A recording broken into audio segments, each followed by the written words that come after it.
Love in the Fast Lane. Chapter 1. The late morning sun baked the asphalt of the Raleigh Fairgrounds lot, sending shimmering waves of heat radiating upward. Samantha Kirby knelt beside the front left wheel of her Audi A3, a digital pressure gauge in her hand.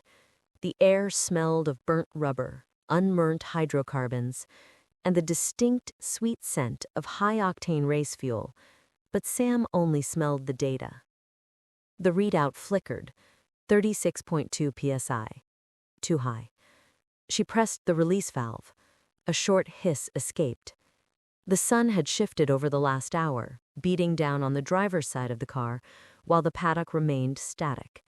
Thermal expansion was a nuisance variable in a system that demanded absolute predictability. "Come on, Stella," she murmured, watching the numbers drop. 35.8, 35.7.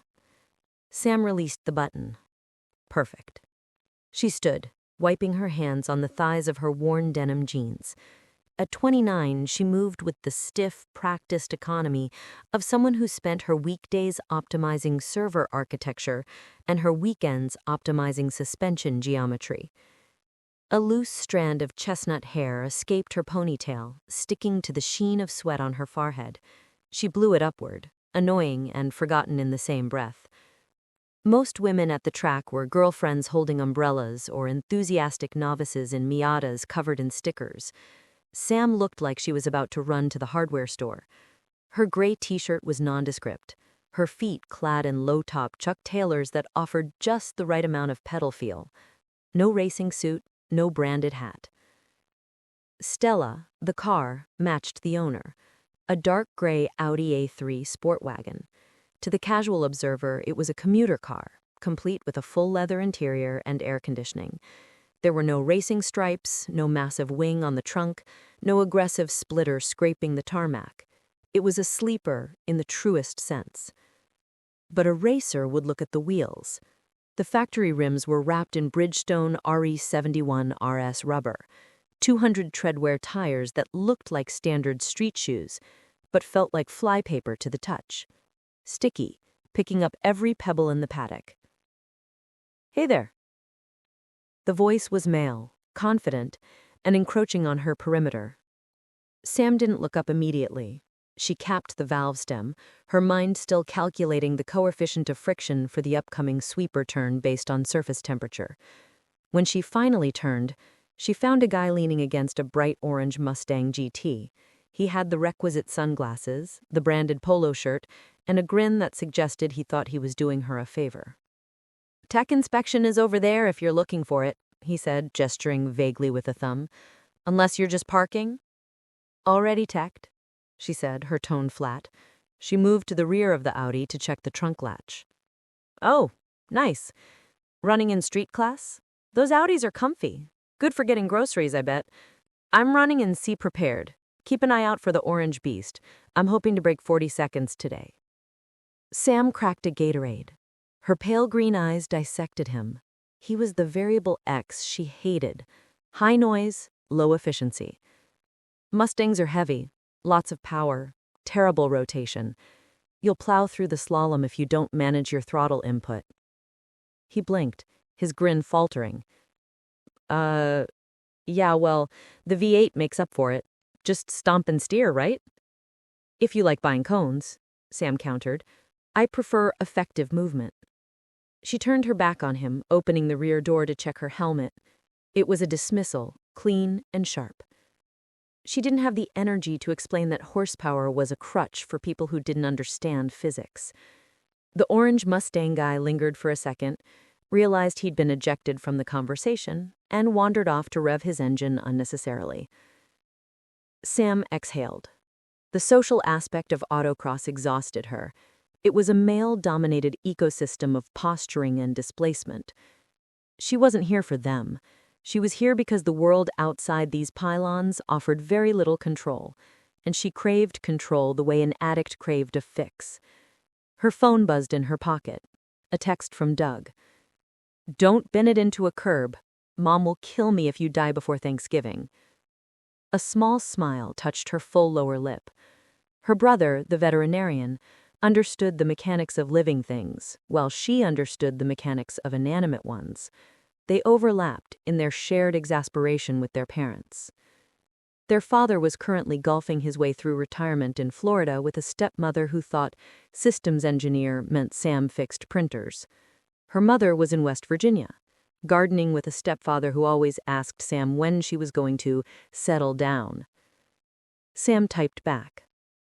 Tires are sticky, car is happy. Tell the cat I said pss pss pss. She tossed the phone onto the passenger seat.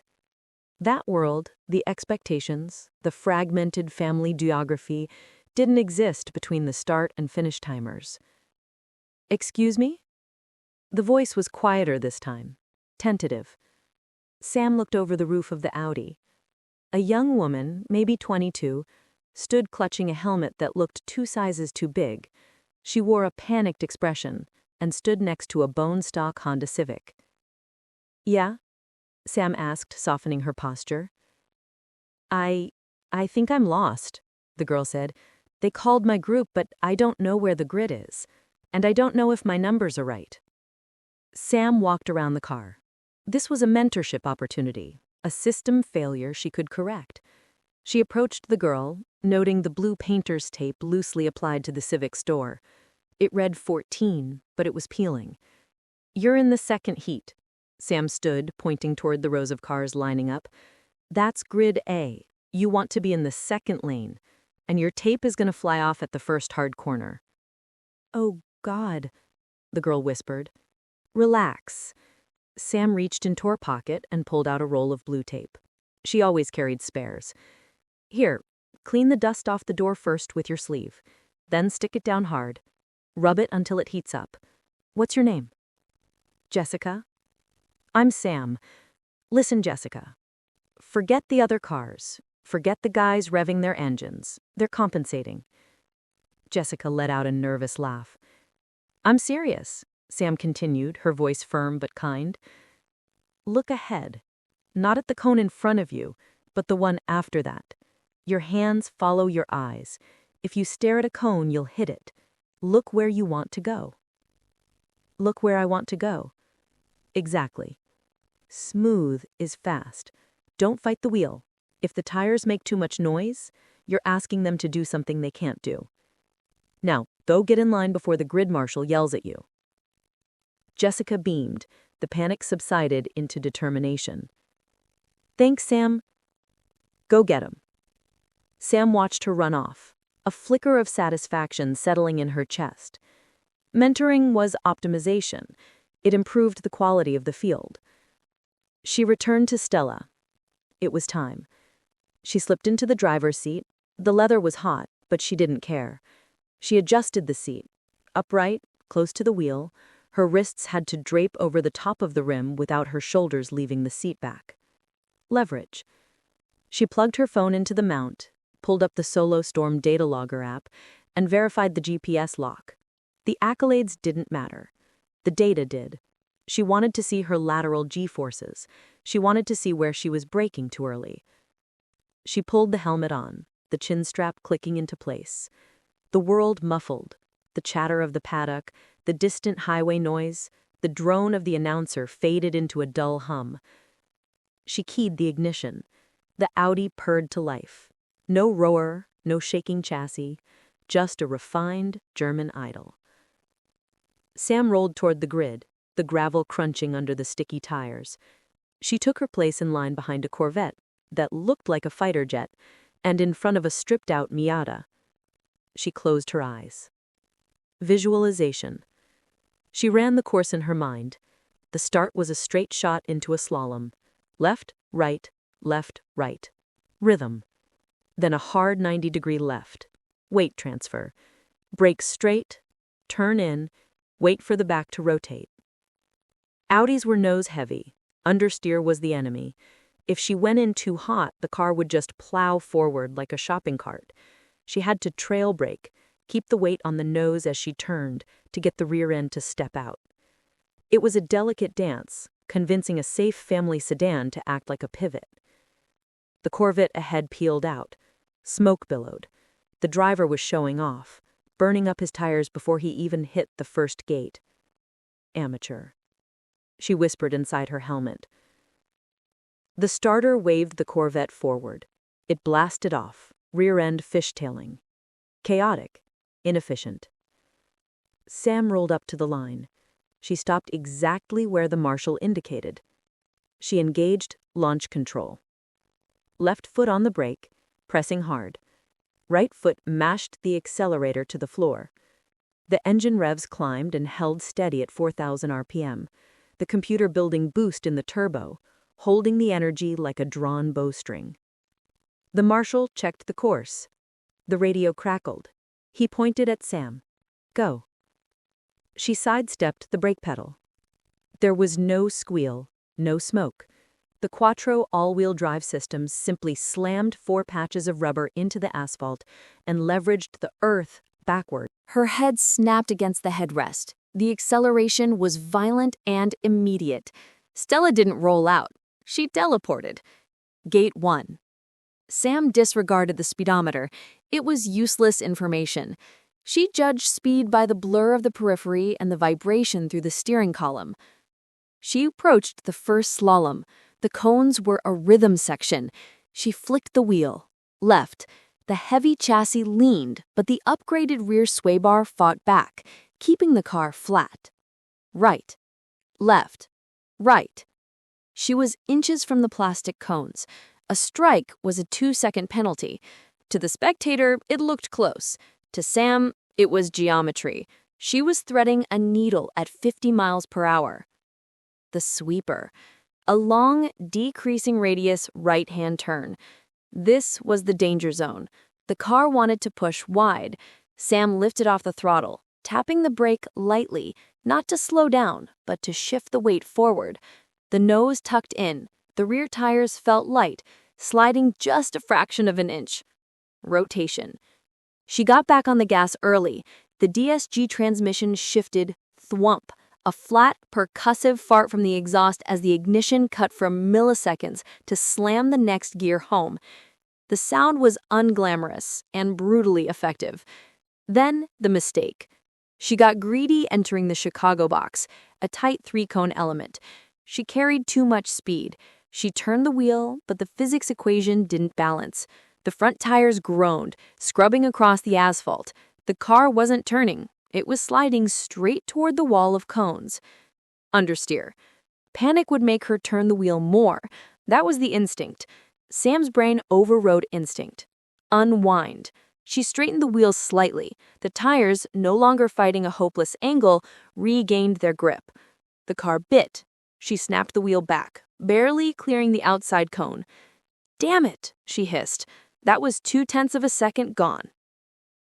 She poured on the aggression for the finish. She needed to make up the time. The final straight was short. She pinned the throttle, the turbo whining high and sharp. She crossed the timing lights. Sam braked hard, the ABS pulsing against her foot, bringing the car to a civilized crawl as she exited the course loop.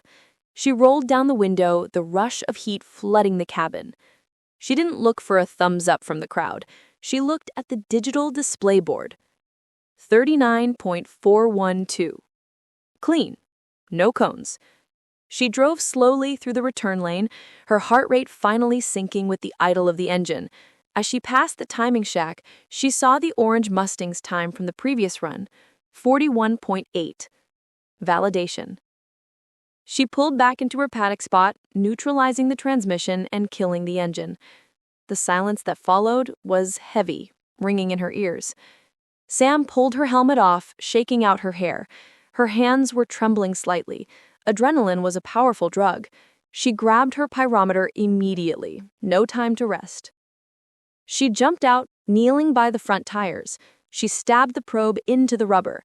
Inside shoulder, 135 degrees. Middle, 128. Outside, 120. Needs more camber, she muttered to herself. The outside wasn't working hard enough. The alignment shop had been conservative despite her instructions. That was a hell of a run. Sam looked up. It wasn't the Mustang guy. It was an older man, gray-haired, leaning on a cane near a pristine Porsche. He looked like he knew what the racing line meant. You lifted in the sweeper, he observed, his eyes crinkling. Creating rotation? I had to, Sam said, wiping grease from her hand before recording the temps on her clipboard. She's nose-heavy. If I don't trail brake, I'm just a passenger. Smooth through the slalom, though. Very geometric. Engineer? Sam paused. Yeah, systems. Figures. Most people try to muscle the car. You were solving it. I pushed the entry on the box. I understeered. Cost me a quarter second. Racing is managing mistakes, young lady, not avoiding them entirely. He nodded and walked away. Sam watched him go, then looked back at Stella. The car ticked as the exhaust cooled. It was dirty, hot, and understated. It was exactly what it needed to be. She sat on the rocker panel, pulling a bottle of water from her cooler. Across the lot, she saw Jessica, the girl in the Civic, lining up for her run. She looked terrified. Look where you want to go, Sam thought, willing the thought across the asphalt. The Civic launched. It was slow, hesitant, but as she hit the first slalom, she didn't hit a cone. She was looking up. Sam took a sip of water. The chaotic world of Raleigh, the pressure of her job, the distance of her family, all felt manageable right now. Here, in the heat and the noise, the variables were defined. The logic held. She checked her phone. Another text from Doug. Dad wants to know why you're not married yet. I told him you're married to a German. He didn't get the joke. Sam snorted, a dry sound. She typed back, tell him the German is low maintenance and has a great rear end. She put the phone away. The PA system crackled. Second drivers to the grid! Second drivers! Sam stood up, capping her water. She dusted off her jeans. The run was good, but the data said it could be better. There was 1/10 of a second hiding in that sweeper, and she was going to find it. She lived for the hunt. Sam walked around the car one last time, checking the lug nuts. Torque wrench in hand, she clicked each one. Click, click, click. Precision. Security. As she straightened up, the Mustang guy drove past, looking sullen. He'd hit 3 cones on his run. He revved his engine aggressively as he passed her, a final plea for attention. Sam didn't even turn her head. She was already back in the driver's seat, eyes closed, visualizing the line. Left at the start. Hold the gear. Brake late. Turn. The system was rebooting. Samantha Kirby was ready to run.